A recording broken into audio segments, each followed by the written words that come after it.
আজকে মে দিবস উপলক্ষে ঢাকা মহানগর উত্তর পল্লবী থানা বিএনপি আহ্বায়ক কামাল হোসেনকে আসসালামু আলাইকুম। আজকে দিবস উপলক্ষে জানতে চাই। আসসালামু আলাইকুম।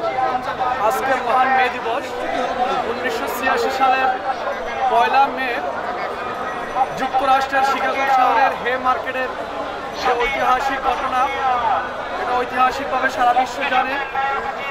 তারই ধারাবাহিকতা 1904 সাল থেকে সারা বিশ্বে এই মে দিবস পালিত হচ্ছে। মেহনতি মানুষের অধিকার আদায়ের জন্য সারা বিশ্বের সাথে তাল মিলিয়ে বাংলাদেশ জাতীয়তাবাদী দল বিএনপি ঢাকা মহানগর উত্তর দক্ষিণ কর্তৃক আয়োজিত আজকের এই শ্রমিক দিবসে আমরা সমবেত হয়েছি।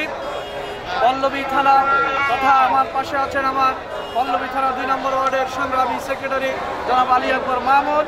আমার ডান পাশে আছেন পল্লবী থানার 91 নম্বর ওয়ার্ডের সংগ্রামী সেক্রেটারি জনাব আহসানি এলাহি বাবুল ভাই সহ আমার নেতৃবৃন্দ।